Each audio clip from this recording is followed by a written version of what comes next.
Avertissement. Cette émission est déconseillée aux personnes âgées de plus de 77 ans. Le jugement des parents est conseillé.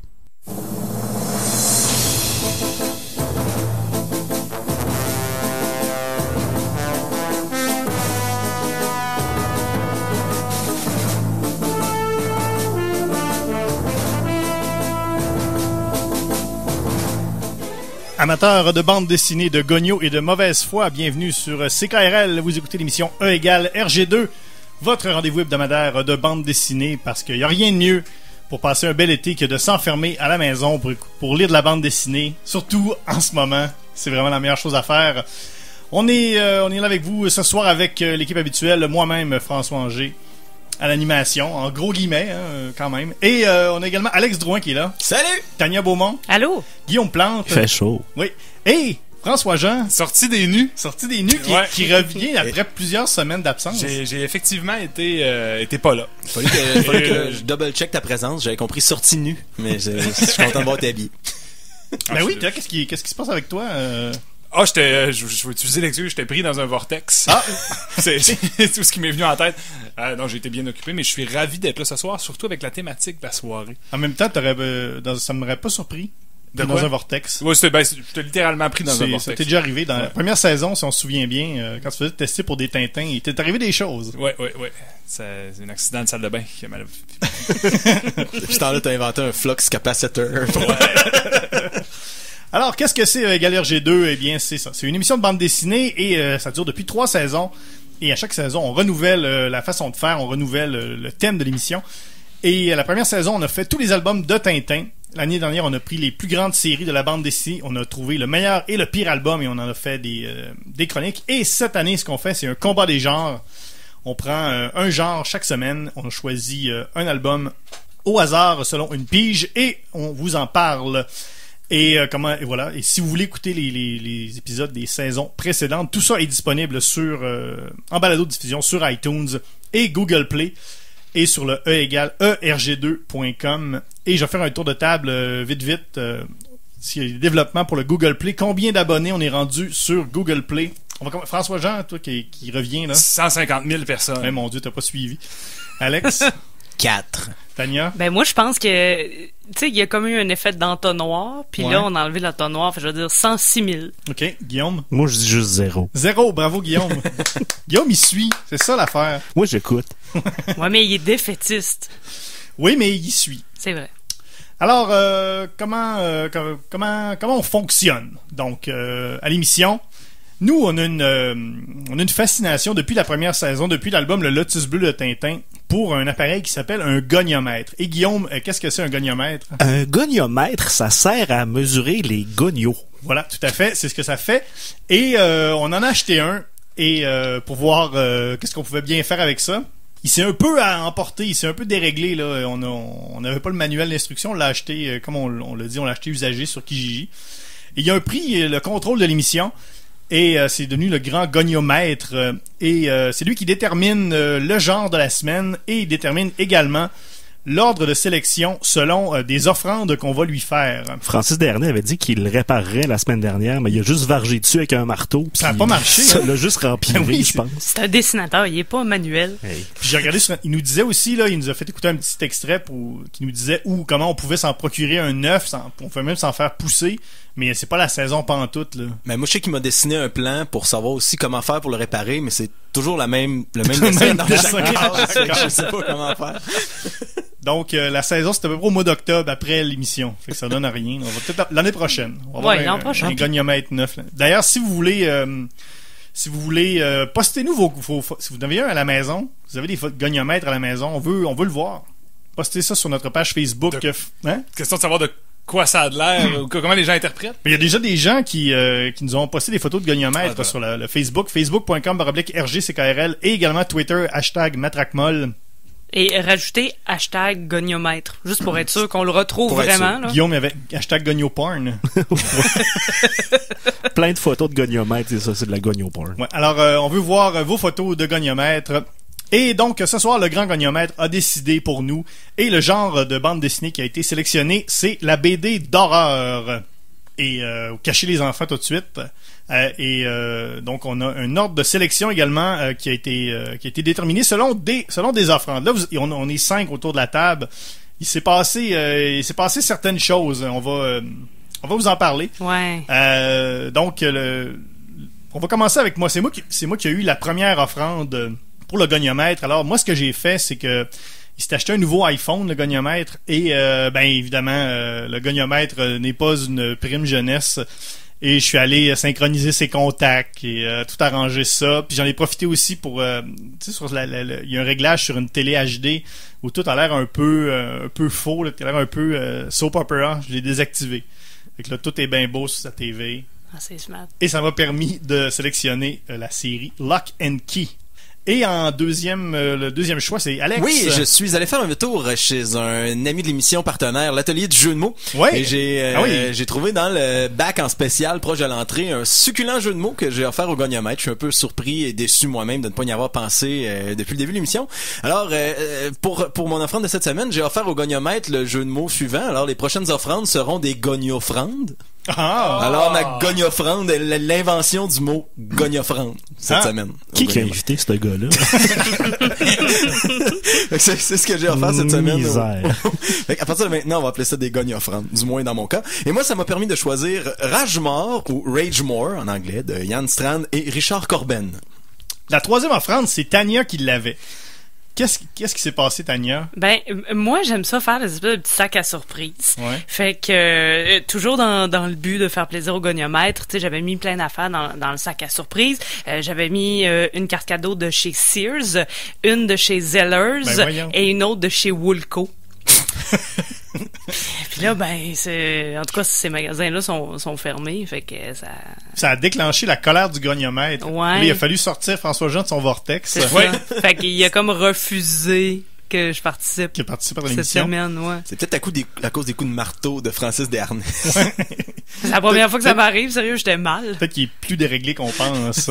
Donc, François-Jean, t'as eu l'honneur de faire le troisième choix à la place de Tania et... Oui. Qu'est-ce que t'as offert au goniomètre? Ben écoute, j'ai pris le sac à surprise à Tania et j'ai remplacé les cartes par une carte de Steinberg et de Target.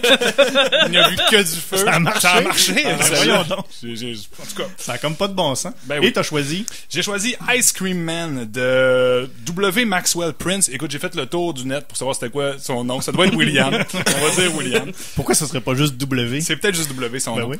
Comme M.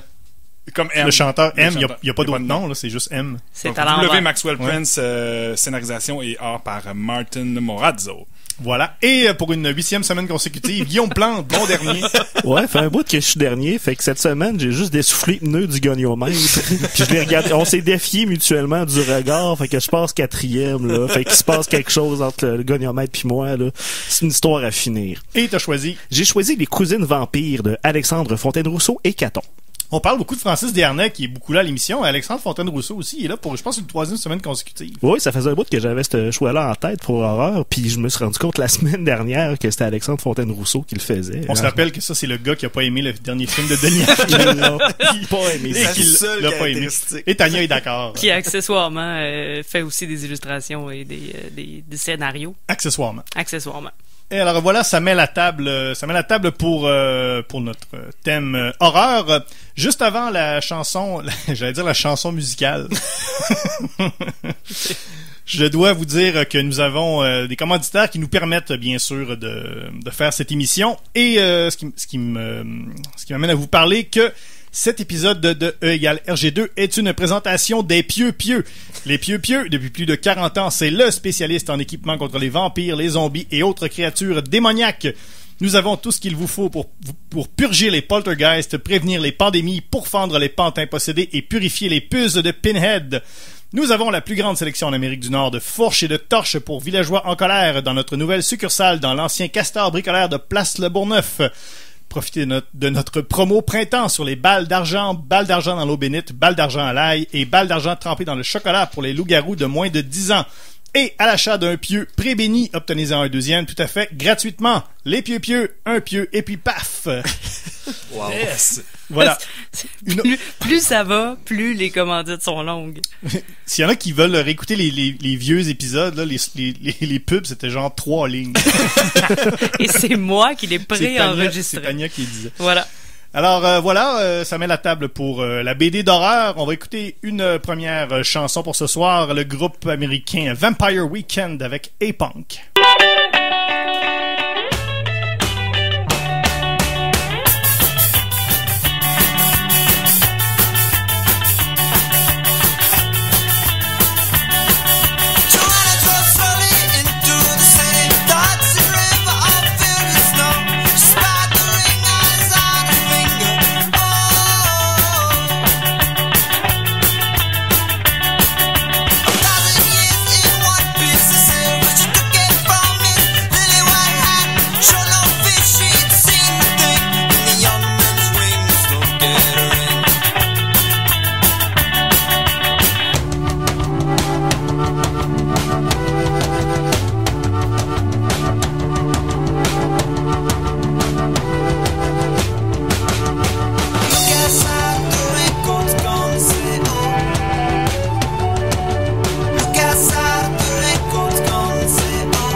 Vampire Weekend avec A-Punk sur CKRL. Vous écoutez l'émission E égale RG2. On parle de bande dessinée et on parle spécifiquement ce soir de bande dessinée d'horreur. On vous pose une question sur notre page Facebook, facebook.com/RGCKRL. Quelle est votre bande dessinée d'horreur préférée? Et on a déjà quand même plusieurs réponses. On a notre auditeur fidèle Tondeuse qui nous suggère Arrow County de Colin Bunn. Également Dark Museum de JF et Alcant. Et JF qui est le gars de OSS 117 qui était fait au début de l'année. Oui. Et également Rockabilly Zombie Apocalypse de Nicopec. Il nous suggère également Croque-Mitaine de Mathieu Silva. Il sait pas c'est de l'horreur par exemple. Ah. Mais moi je connais pas ça donc pourquoi pas. Sinon Iris Boudreau, auteur de Losticha, avec Svian qui nous suggère Black Hole de Charles Burns. Également des suggestions manga, La Femme Serpent de Kazuo Umezu, Battle Royale de Koshun Takami et Spirale de Junji Ito. Alors voilà, continuez de nous écrire sur le facebook.com/RGCKRL. Dites-nous votre BD d'horreur préférée. Et également Twitter, #MatraqueMolle. La place. Pour tous vos besoins de Twitter. En ce qui nous concerne. Oui. Voilà. Alors, allons-y avec la première BD. C'est moi qui ai eu la première sélection. Et c'est la série Lock and Key. Qu'est-ce que c'est, Lock and Key? Eh bien, c'est une série en 6 volumes qui est parue entre 2008 et 2013 chez IDW, un éditeur américain. Donc, c'est une série qui est terminée. Série créée par l'auteur Joe Hill et Gabriel Rodriguez. Joe Hill, de son vrai nom, c'est Joe King et c'est le fils de Stephen King. Et il ressemble en plus avec une barbe. Stephen King avec une barbe, c'est Joe Hill. Et Gabriel Rodriguez qui est le fils de personne de connu. C'est une série qui se... Déjà, c'est sûr que c'est très facile là, d'essayer de faire des comparatifs avec Stephen King. Je pense qu'il faut quand même donner Joe Hill a son univers propre à lui, mais il y a quand même certaines affaires qui sont proches de Stephen King. En partant, la série se passe dans un village ou une ville qui s'appelle Lovecraft, Massachusetts. Ouais. On fait le lien avec Arkham, Maine. C'est chercher trouble un peu. Ouais, là. Avec un nom comme ça, on sait évidemment que ça va bien, tout ça va bien se passer. Il n'y a pas assez de doolies pour tout le trouble que ça Non, va causer. non, ça c'est. Ouais, tu viens d'où, toi? Ah, de Dying Gulch. Ah, c'est-tu beau? C'est un peu mort. Le prix des maisons, c'est bien? Est-ce que c'est un marché d'acheteurs ou de vendeurs? Donc ça se passe. Il y a aussi un lien avec Stephen King dans le sens que ça se passe avec 2 générations. C'est des gens très normaux là. C'est pas, il y a rien de bizarre. C'est un peu bizarre quand même. C'est 2 générations et c'est aussi 2 groupes. On suit surtout 2 groupes d'adolescents. Le premier groupe dans les années 80. Encore une fois, il y a une référence à Stephen King là-dedans. Les enfants de un des ados qu'on suit. Qu'est-ce qui se passe donc dans cette série-là?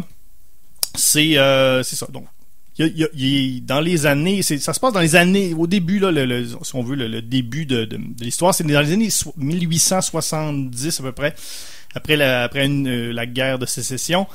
Il y a un monsieur dans le Massachusetts, justement à Lovecraft, qui ouvre un portail vers une autre dimension dans lequel il y a des démons. Et il réussit les démons ne sortent pas du monde parallèle. Et il y en a qui sont comme figés dans la pierre. Et ce monsieur-là décide de faire des sortes de clés magiques avec les pierres des démons. Et il va les cacher partout au travers de son domaine qu'il appelle Key House. Donc évidemment, ce monsieur-là avait une très bonne idée. Il s'est dit oui, c'est pas assez safe. Je vais faire ça, ça va bien se passer.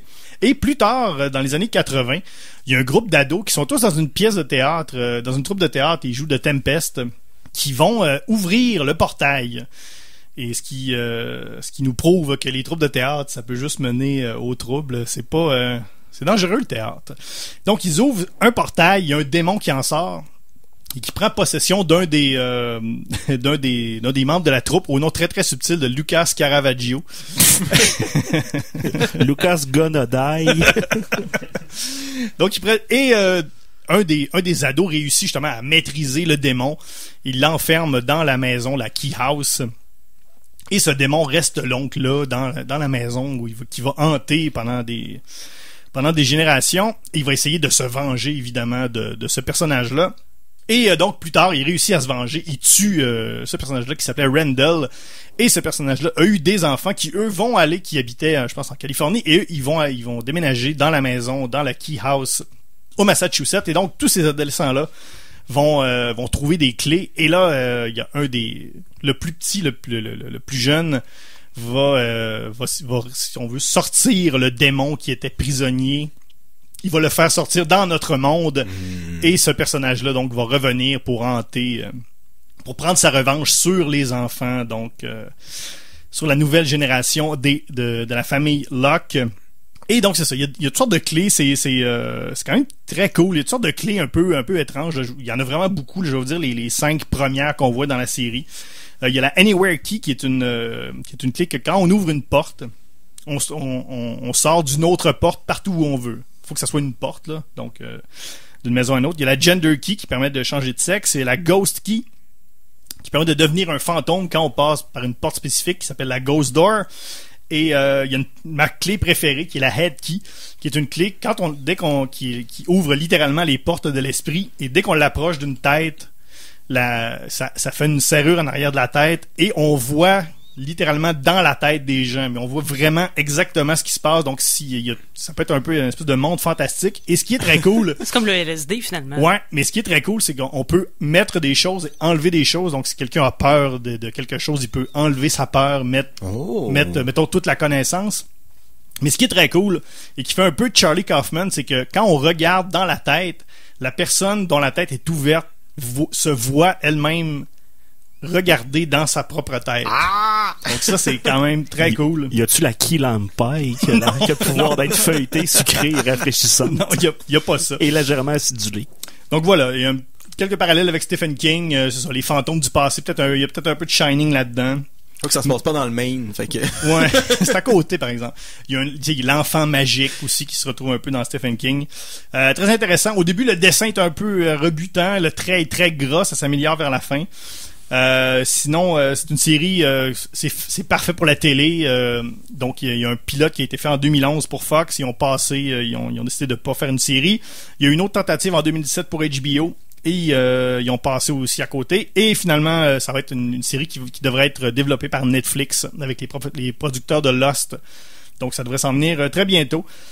Donc, voilà pour Lock and Key. Et on va passer tout de suite maintenant à Alex Drouin. Oui, la rage du château, Rage More. C'est ça dont on va parler. Rage More de Ian Strand au scénario et Richard Corbin au dessin chez Dark Horse Comics en 4 volumes qui est sorti en 2012. Fait que moi, ce que j'ai, c'est la combinaison de le trade paperback, comme on appelle en bon français. Est-ce que ça se passe? L'intégrale? Oui, merci, Tania. C'est vraiment plus court, hein? Ouais, hein? Ben oui, hein?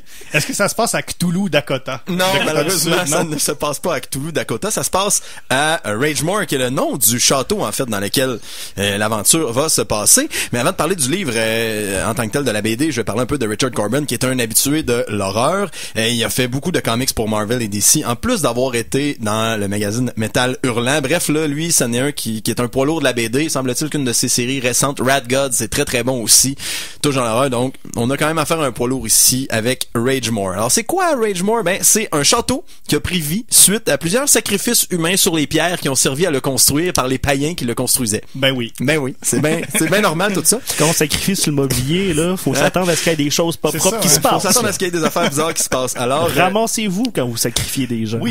Alors Ragemore, en fait, c'est un château qui a une conscience maléfique, et il est habité par Maître Herbert, son père Maclan et son valet Bodrick. Alors, c'est les trois seuls hommes, les trois seules personnes. Un bon nom de valet, ça. Oui, Bodrick, c'est très bon. C'est eux qui habitent là, et la prémisse de cette histoire, c'est qu'ils sont visités par l'oncle d'Herbert et la fille de cet oncle qui s'appelle Anoria, et je mets fille entre guillemets, hein, pour vous donner le goût de lire l'aventure, parce que je dévoilerai pas grand-chose, et l'oncle a des désirs un peu de conquête et perfide d'aller chercher les trésors sous le château. Lui, il sait pas que c'est un château qui a été construit sur le sang des païens, alors qu'il s'attend pas à ce que ce soit hanté malgré tous les avertissements. C'est pas écrit sur la porte. Non, c'est pas écrit sur la porte.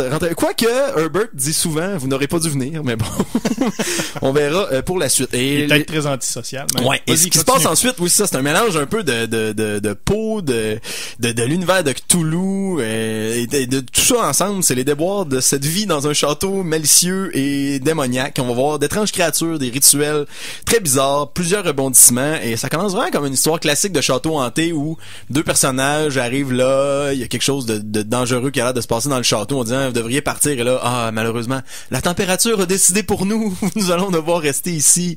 Et après, ça prend des tournures extrêmement étranges. Au début, je trouvais que le dessin, parce que toute la BD est en noir et blanc, les visages des personnages me faisaient penser, pour les connaisseurs, à des graphiques de jeux vidéo en cel shading, s'il y en a qui peuvent comprendre qu'est-ce que je veux dire. Les visages avaient l'air un peu, c'est presque dans une pellicule de plastique, mais ça ajoutait à leur caractère un peu triste et morne. Mais c'est vraiment super pour l'ambiance glauque du récit. Moi, j'ai bien aimé ça. Ça a passé rapidement et j'étais un peu inconfortable après avoir lu ça, parce qu'il se passe beaucoup de choses bizarres et de créatures étranges et de dégueulasseries morbides à travers tout ça. Donc, je le recommanderais très fort, mais on pourra en parler plus en détail un peu plus tard. Ragemore. Voilà. Troisième choix qui a échoué à Tania, malheureusement. Ben, moi, j'ai rien lu. Ben oui. Ben, écoute, moi, le gagnant-maître m'a dit non, j'irai pas me taper une lecture. Ben non, à la place, je lis un truc, la BD reportage sur l'amour iranien. C'est vraiment bon, rien à voir. OK, c'est bon. François-Jean? Ben oui, moi, le gagnant-maître a trippé sur ma carte Future Shop. C'est chiant.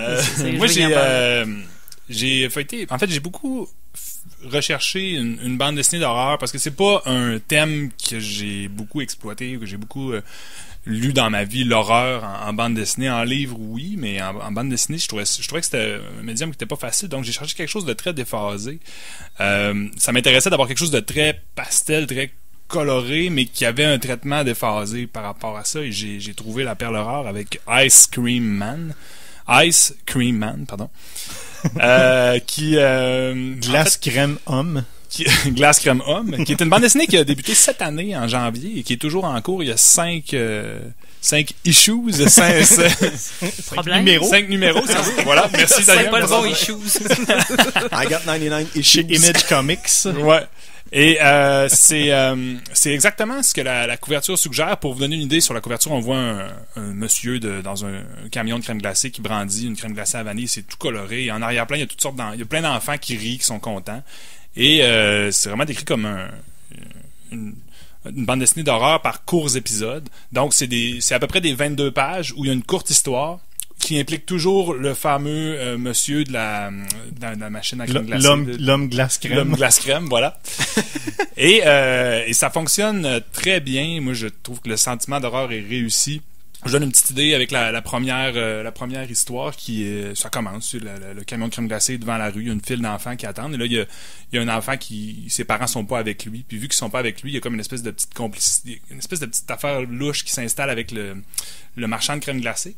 Puis la typographie est utilisée aussi pour créer des bulles supplémentaires qui sont juste lâchées lousses, puis il y a personne qui rattrape, puis c'est juste des bulles avec des affaires bizarres, genre voici ta crème glacée à la vanille, puis là dans une autre bulle un peu déphasée, c'est écrit il y a des coléoptères qui vont envahir ta tête bientôt. Okay. Il y a personne qui rattrape cette réplique là, fait que c'est comme louche, tu sais, puis ça crée un malaise. Et c'est drôle parce que j'ai lu une nouvelle de Stephen King récemment. Et la première histoire rappelle un peu ça. C'est le petit gars qui revient chez lui avec sa crème glacée, puis il dit ma papa et maman sont toujours dans la cuisine ces temps-ci, c'est bien drôle. Et comme de fait, il va dans la cuisine et il y a le cadavre de ses parents est là depuis plusieurs semaines en putréfaction. C'est très percutant. Et il utilise le truc de la dernière case de la page est une surprise. Là, quand tu vires la page, ça te saute dans le visage. Fait que oui, ça fonctionne très bien. 5 histoires. Sur les 5, il y en a 3 qui sont très épeurantes, 2 qui sont un peu plus expérimentales, moi qui m'ont moins rejoint, dont une histoire avec les Beatles.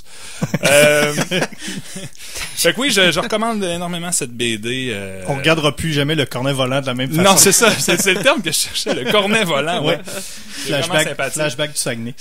Alors voilà, on va y aller avec la dernière bande dessinée. Guillaume. Oui, moi, je vais vous parler des Cousines vampires d'Alexandre Fontaine-Rousseau et Caton. C'est un livre sur lequel je suis tombé quasiment par accident au Salon du livre de Montréal. Il y avait Caton, il y avait les 2 auteurs qui signaient des dédicaces et moi, j'avais lu la liste des choses qui existent en 2 tomes que Caton avait fait avec Iril, justement, qu'on salue si elle nous écoute, parce que j'avais vraiment beaucoup aimé ces 2 bandes dessinées-là. Et je m'étais dit, tant qu'à avoir une dédicace, je vais m'en scorer une, ce que je fis promptement. Les Cousines vampires, c'est l'histoire d'une jeune femme, Camille, qu'au début, elle se rend en voiture visiter sa cousine qui vit dans un manoir. Et c'est un moment d'anthologie parce que, de un, ça commence avec un prologue très classique où est-ce qu'on a un couple dans une forêt pendant la nuit qui se font sauvagement tuer par on ne sait trop quoi. Là, ça semble bien dark ce que je dis là, mais il faut savoir que Caton, son style de dessin, c'est comme si on mangeait de la barbe à papa avec les yeux. Tout est rond, tout est cute. Même tu verrais un cube puis on dirait comme qu'il y a des gros joues tu voudrais donner des billes. Fait que c'est vraiment trop sweet. Et là, elle va nous faire une histoire d'horreur. Est-ce que ça marche? Oui, parce qu'il y a vraiment une grosse opposition entre son trait super naïf, mais elle a réussi quand même à mettre une bonne ambiance angoissante, puis le fait que ce soit sous un trait cute, ça donne vraiment un effet intéressant. Alors, comme je disais, Camille sera en char vers chez sa cousine et juste pour bien mettre le ton, elle met une cassette de S-Club 7. Mon Dieu! Qu'elle chante n'importe comment. No zap, babidi bap. En tout cas, faut vraiment voir ça parce que moi j'ai vraiment ri en innocent. On a tous quelqu'un dans nos vies qui chantait des tunes en anglais en massacrant les paroles. Elle le fait très bien. Alors, elle passe par le village pour demander son chemin pour se rendre au manoir. Et là, les villageois capotent. Non, il n'y a pas de chemin pour se rendre à la maison du diable. Là, on se rend compte qu'il y a de quoi de croche qui se passe dans ce village-là. Finalement, elle finit par y se rendre. C'est un manoir décrépit. Elle tombe sa cousine qui a l'air d'un lézard. Le titre du livre, c'est Les Cousines vampires. On commence vite à voir le topo. Mais le bonheur, c'est pas de se rendre à la fin, c'est le voyage. Et Les Cousines vampires, ça nous donne des beaux moments comme une épicerie de village terrifiée par les vampires où tout est à l'ail, du vin à l'ail, des popsicles à l'ail, tout est à l'ail, c'est très drôle. Et on a l'opposition entre Camille qui est la personne la plus joyeuse et positive du monde et Frédéric qui est vraiment dark, qui parle de la noirceur, de la mort pis tout. On a vraiment un beau clash entre les deux personnalités. Camille qui se rend jamais compte que sa cousine s'est rendue un vampire, même si c'est beaucoup trop évident. Et je veux pas avoir le punch, mais le titre, je le rappelle, c'est Les cousines vampires au pluriel. La fin est peut-être un petit peu abrupte, mais reste quand même que c'est vraiment un style d'horreur très charmant. Tania en avait parlé, je sais que Tania, tu l'as lu puis tu disais « Hey, ça fait pas peur ».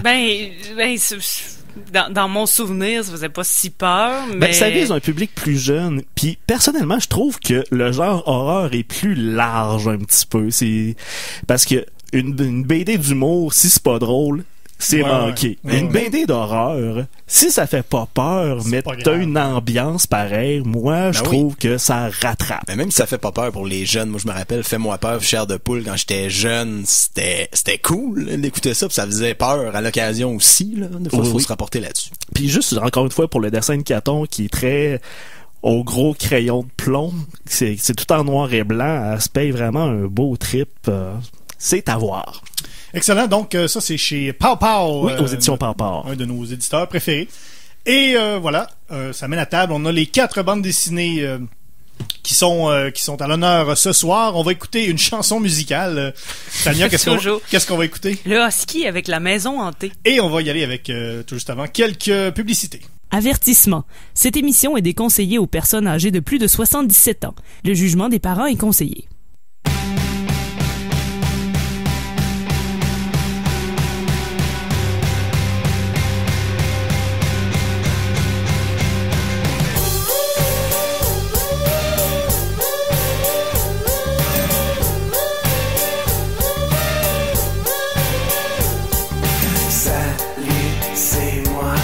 Qu'est-ce que tu fais ce soir? Y'a rien à télé, mes parents pensent que je dors. Je suis fatigué de lire les bandes dessinées. J'ai envie de faire quelque chose dedans. Je sors par ta fenêtre pour que personne ne puisse te voir. Mes potes à Rome vont s'en rejouer dans le noir, dans le noir, dans le noir. Apporte ta lampe de poche pour pas qu'on se pète la gueule. D'après ce que j'ai entendu, y aurait des choses qui bougent tout seul. On aurait vu des fantômes, c'est sûr il fait tellement sombre. Mais comme dans les films d'horreur, moi j'ai pas peur. Viens donc me rejoindre à minuit et demi près de la maison hantée.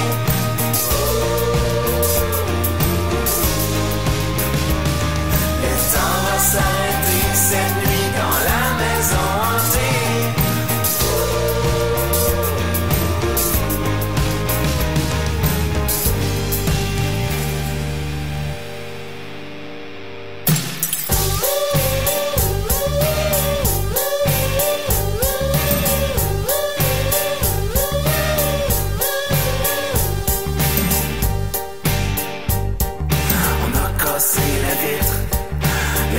Fait ça vite.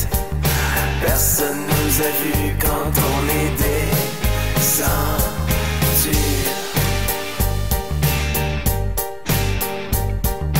Des bruits bizarres, pas de monstres dans le noir. Mais mon cœur s'est serré quand on s'est rapproché.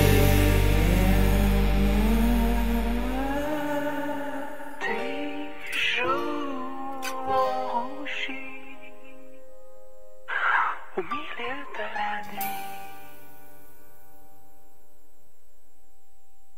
et la lune éclairait des enfants qui s'aimaient. Apporte ta lampe de poche pour pas qu'on se pète la gueule. D'après ce que j'ai entendu, y aurait des choses qui bougent tout seul. On aurait vu des fantômes, c'est sûr, il fait tellement sombre. Mais comme dans les films d'horreur, moi j'ai pas peur. Viens donc me joindre à minuit et demi près de la maison hantée.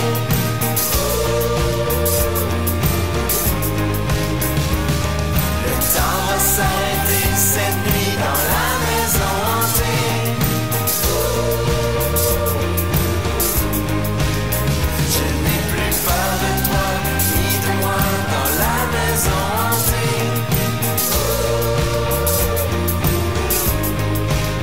Je n'ai plus peur de rien, je suis bien dans la maison hantée.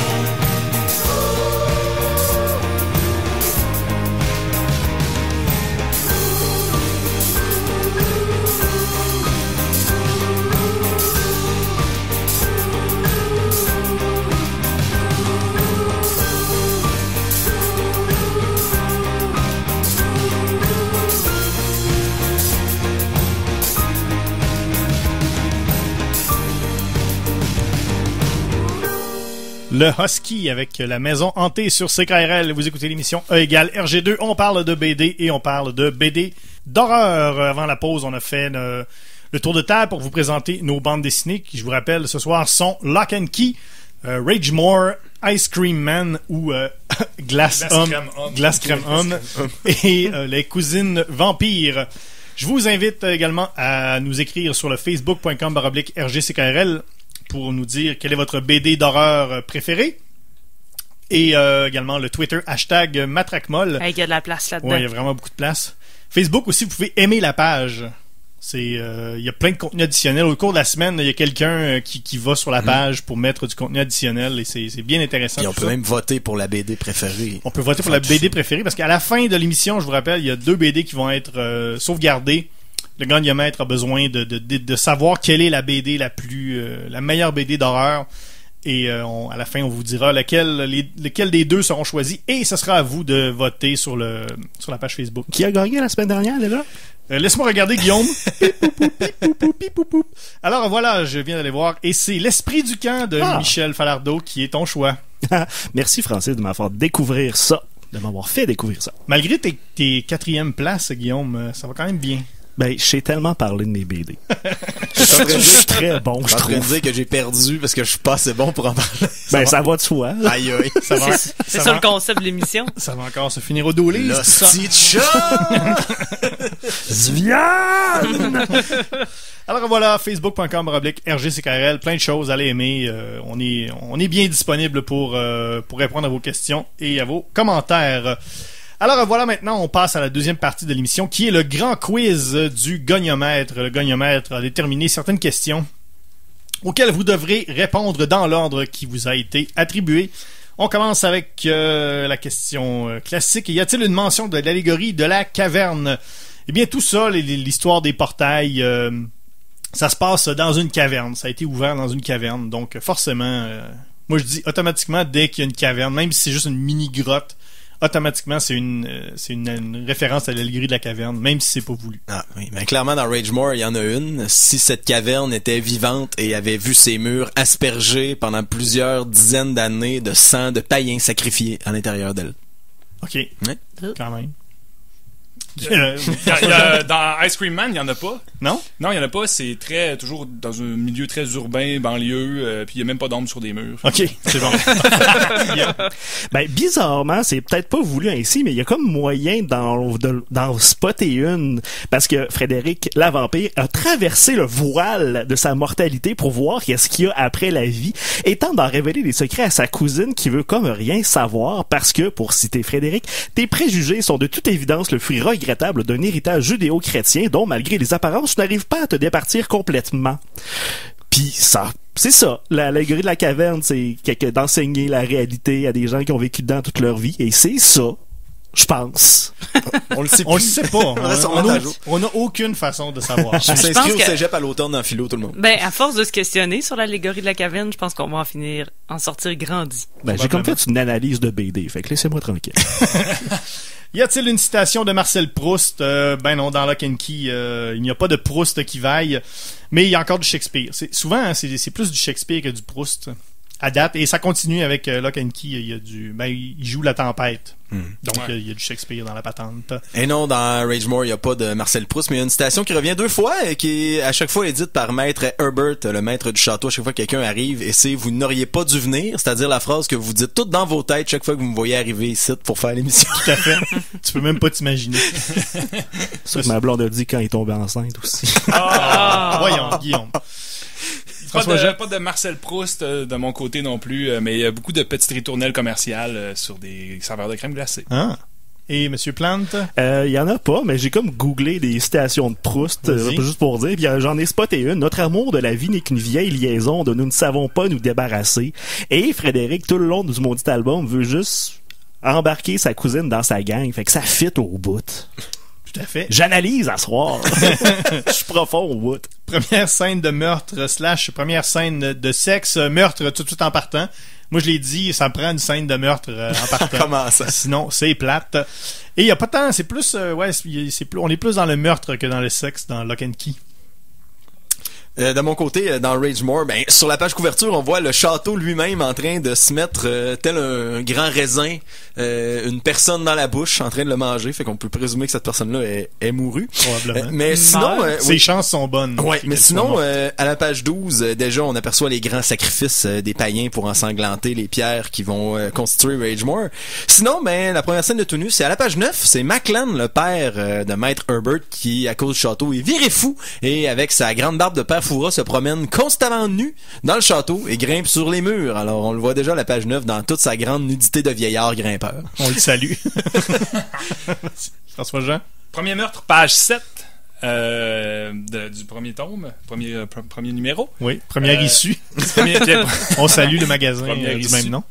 Et scène de sexe, je pense qu'il y en a une au cours de l'épisode. C'est pas obligé. 2 ou 3, je suis pas certain, mais ça meurt pas mal. Là. On s'entend qu'il y a il y a un bon niveau de chute de corps.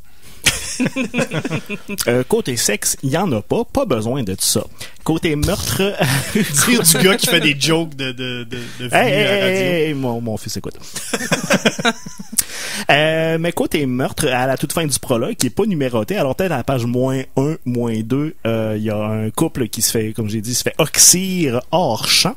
Mais sinon, faut attendre à la page 51 pour voir une jeune demoiselle se faire hypnotiser et se faire saigner à vif. Et je rappelle encore une fois que c'est surprenamment creepy j'ai pas de bon terme en ce moment, mais c'est ça, c'est tout rond, tout en rondeur, mais crêpé, c'est crêpé. Ouais, crêpé, c'est très crêpé, et c'est ça, elle se fait aspirer le sang, il y a comme les veines qui deviennent visibles là, c'est avec le petit style cutie de Caton, ça fait vraiment un effet angoissant. Est-ce qu'il y a suffisamment de personnages féminins? Dans Lock and Key, il y en a quand même pas mal. Il y a la fille Locke, l'adolescente qui est en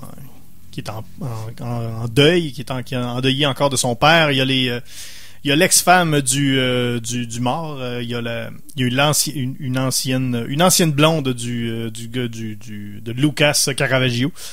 Il y a donc quand même des personnages féminins, mais c'est surtout masculin.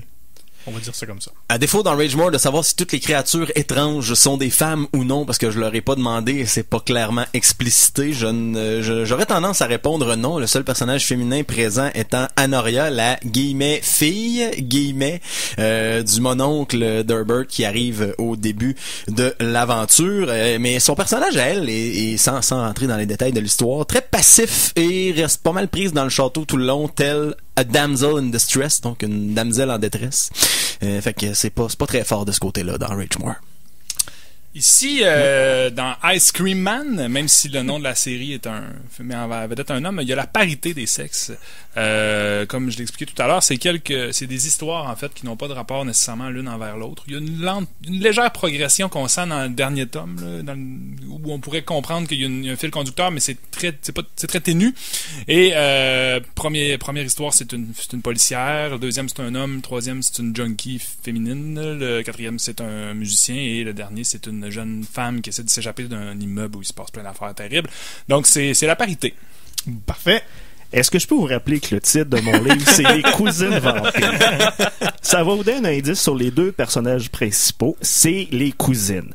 On a Camille et on a Frédéric. Deux filles principales. C'est ça. OK. Qui est étonnant. Moi, ça me plaît. C'est souligné à gros traits, hein, ce soir, tes trucs, Guillaume. J'ai pas besoin d'être subtil quand j'ai raison. Est-ce qu'il y a un personnage avec qui vous iriez prendre une bière? Eh bien, moi, il y a un personnage dans la BD qui ne fait pas long feu, qui est Brian. Je pense que c'est ça son nom. Brian, c'est le chum d'un des fils Locke. Et il est comme un peu bedonnant, puis il ressemble légèrement à Wolverine. Puis à un moment donné, il est dans un bar. Fait que j'imagine que... Ben, légèrement dans le genre, il est couetté ou légèrement du genre, il y a des griffes de Madentium qui sortent des il est un peu prime, là, tu sais. Il est un peu sur le bord de se battre. Et il y a comme deux espèces de cornes de cheveux. Ah. Des mini-cornes de Mais cheveux. c'est peut-être le chanteur M aussi. C'est peut-être M, mais oui. Qui revient. Who knows? Tout est dans tout. Alors, lui, on va dire. Dans Ragemore, moi, j'irais prendre une bière avec Maclan, le père d'Herbert, parce que il y a beaucoup de soirées ou d'anecdotes de beuverie qui commencent avec « Je suis allé prendre un verre avec un vieil homme fou, nu, qui grimpe sur les murs comme un singe. » Malade. Moi, j'irais prendre une bière avec Caleb, qui est un personnage qui apparaît dans le dernier numéro de l'Homme crème glacée. C'est le seul personnage qui arrive et qui peut contrôler un peu ce qui se passe. On sait pas pourquoi, on sait pas d'où il sort. Il a un grand chapeau cow-boy, une grande espèce d'habit de croque-mort, de toge, je sais pas trop quoi. Et ça m'a vraiment fait du bien quand je l'ai vu arriver parce qu'il a comme tout placé les choses. Fait que, ouais, décidément, j'irais me virer les skis avec lui. Ben, de mon bord, Camille a pas de l'air du genre à boire de l'alcool, elle a plus l'air de préférer la limonade rose, c'est bien correct, c'est super bon. Frédéric, c'est un vampire, fait que la mort subite qu'elle veut boire, ça vient pas du nibrou. Puis les villageois sont tous un peu tarés, soit qu'ils se parlent dans le dos, ils s'insultent, ou ben ils se font des brainstorming de comment tuer un vampire sans vraiment savoir comment ça marche. Puis en plus, le bière est probablement à l'ail parce que tout est à l'ail là-bas. Fait que malheureusement... Seule lacune de ce livre, c'est qu'il y a personne là-dedans avec qui je boirais de la bière. Bonne bière artisanale vieillie en fût d'ail. Est-ce que vous trouvez un parallèle dans la BD avec votre propre vie? Bien, moi, j'ai... non, qu'est-ce que c'est? J'espère pas personne. Ben, tu vois, moi, j'ai un set de clés et ça arrive très souvent que j'en oublie dans la maison, un peu partout. Donc, quand même assez fort de ce côté-là pour moi. J'ai jamais vu mon père fou, nu, grimper sur un mur. Je dirais non. Et je n'ai jamais été dans un château en général. Fait que je vais dire non. OK. Ben moi, mon but, c'était de m'effrayer moi-même en lisant ça. Et ça marche parce que on va s'entendre que ces temps-ci, à 37 degrés, d'humidité et de chaleur, je vais souvent à la crèmerie. Je les ai toutes visitées à Québec et ma copine et moi, c'est notre activité estivale préférée. Mais maintenant, je me donne une petite peur à chaque fois que j'y vais parce que dans le livre, c'est toujours la prémisse. Quand la crème glacée arrive en jeu, il se passe des trucs terribles. Mais tu sais qu'on y va après. Ça le rapprochement. On y va après en plus. Ouais. On va manger une mort! Ben moi, je me suis déjà fait mort par ma cousine, mais il y avait rien d'occulte là-dedans, juste la colère d'enfant. C'est bon. Oh, j'en ai passé une, on va revenir. Première, non, c'est pas vrai. Est-ce que ça serait meilleur en noir et blanc ou en couleur, le cas échéant? Je sais pas, là, Kenki, tu sais, les couleurs sont ni super belles, c'est correct, là. Non, mais tu sais, ça serait pas plus beau en noir et blanc. Ah.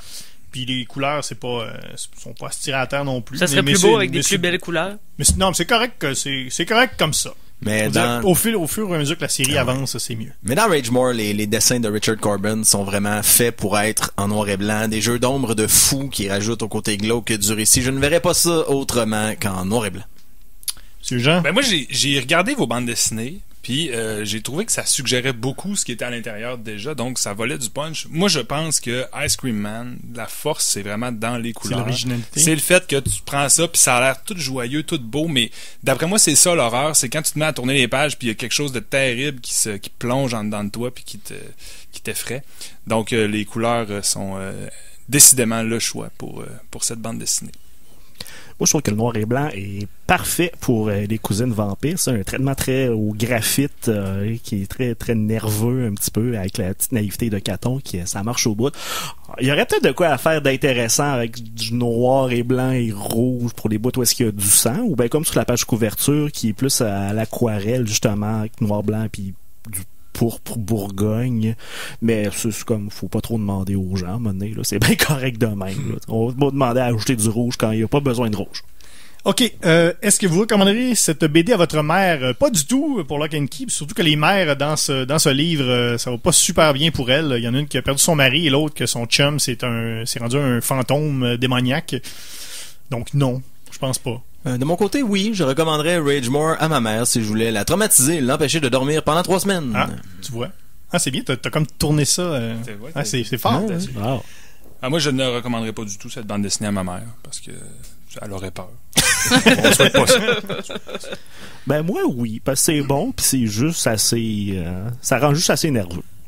OK, hey, là, j'ai une question bonus. La question bonus du goniomètre que je vous pose, qui est une question peut-être pertinente, peut-être pas non plus. Est-ce que votre BD serait meilleure avec du parmesan? De penser à ça, je vais commencer avec moi. Je pense pas, parce que le parmesan, je trouve que ça pue. Et j'aime pas ça du tout. Et je me rends compte à chaque fois que quand il y a un petit peu de parmesan dans quelque chose, je m'en rends compte immédiatement. Alors non, je pense pas que ça serait meilleur avec du parmesan. Moi, je vous dirais, je demanderais tout de même l'avis des cuisiniers de Ragemore, à savoir si on devrait mettre du parmesan là-dedans. Mais comme c'est des... Ah non, je peux pas vous dire c'est quoi les cuisiniers dans Ragemore. Faut que vous le lisiez. C'est juste une petite crème glacée au parmesan. Moi, c'est ça. Je vais prendre le penchant. Puis peut-être que tu vas savoir de quoi je parle. D'après moi, le penchant sucré du parmesan, parce que c'est vrai que ça pue. Moi, j'ai le même avec toi. Mais il y a un aliment dans le sucré qui ressemble beaucoup à du parmesan et qui est aussi un peu... Moi, ça m'écœure un peu. Le coconut.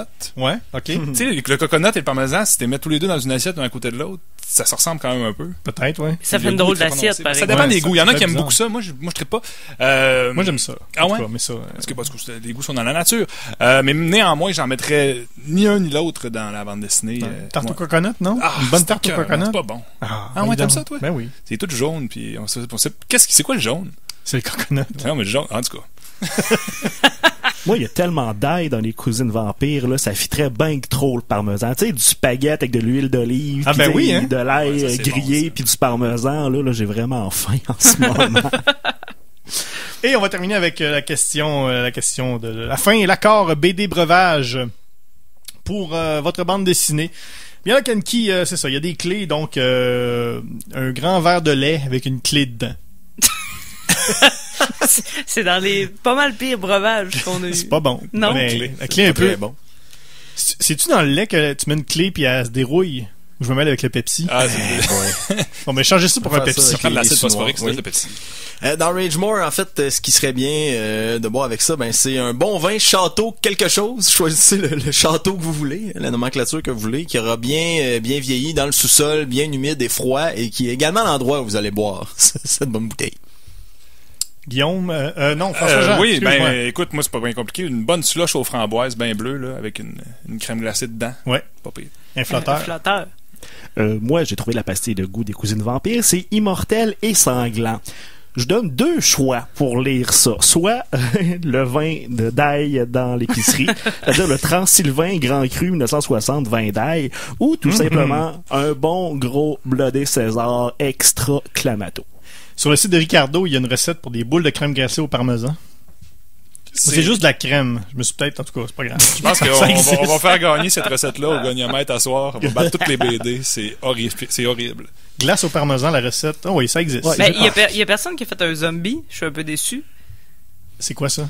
T'avais rien qu'à prendre un maudit livre, bon monde. Je voulais pas lire Walking Dead, OK? Ça me fait peur. OK, donc on est presque à la fin de l'émission. Il nous reste quand même il nous reste un peu de temps. On va essayer de vendre un peu notre salade. Puis s'il nous reste du temps, on fera des jeux de mots avec Vampire. Alors, quoi dire de Lock and Key pour que le goniomètre choisisse ma bande dessinée?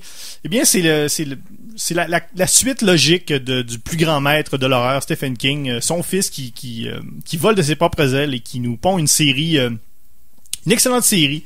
C'est un truc, une bonne série, une série finie. Là, moi, j'aime toujours ça, des séries où il y a une fin. Pas des fois, les comic books, là, ça continue super longtemps.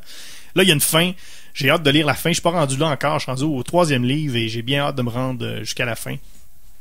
Et écoute, ça va être sur Netflix, donc tout le monde va en parler. Dans 2 ans, là, tout le monde va parler de Lock and Key, puis vous direz, j'en ai entendu pour la première fois parler ici ce soir à CKRL. Les gens vont faire des recherches et ils vont tomber sur notre balado. Puis là, ils vont entendre des jokes de bizarres. De crème glacée à La crème l'ail. glacée à l'ail. Non, au parmesan. Ouais. Alors, voilà. Pourquoi choisir Rage More grand goniomètre? Eh bien, Ian Strand et Richard Corbin ont produit 4 volumes qui font une histoire toute complète, fort intéressante. C'est quand la dernière fois vous avez vu ça, un château vivant, maléfique et démoniaque? Hein? C'est quand la dernière fois que vous avez vu ça? Jamais. Répondez pas.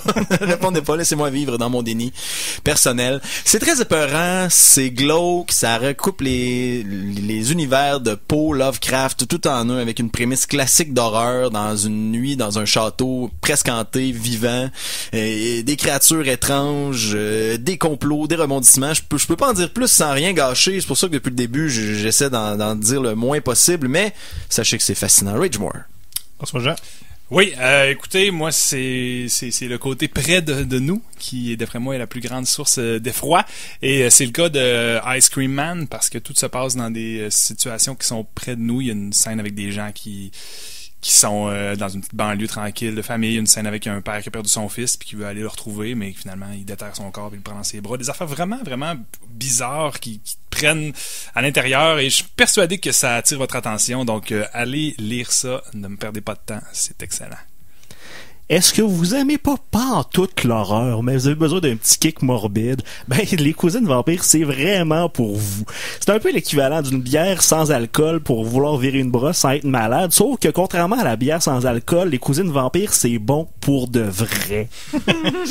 Et c'est bien écrit, c'est drôle, puis les dessins sont vraiment très charmants.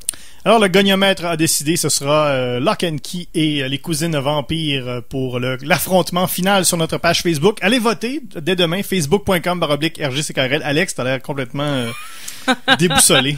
Je suis complètement désemparé. Alors, allez voter sur le Facebook, allez aimer la page, et si vous voulez écouter en balado, c'est sur iTunes et Google Play. Allez nous donner 5 étoiles également. Ça a l'air que ça change quelque chose. Je pourrais peut-être aller faire ça, sacrifier 2-3 païens sur les murs du Google Play, voir. Ça ajouterait pas quelques Ça va abonnés. mal finir, ça, Alex. Faut Tania pas. Beaumont, merci beaucoup. Alex Drouin. Yeah! Guillaume Plante, François Jean, merci. Bonne soirée. Mon nom est François Anger. On vous revoit la semaine prochaine avec la BD historique et on se laisse avec l'émission Rock et Gaz.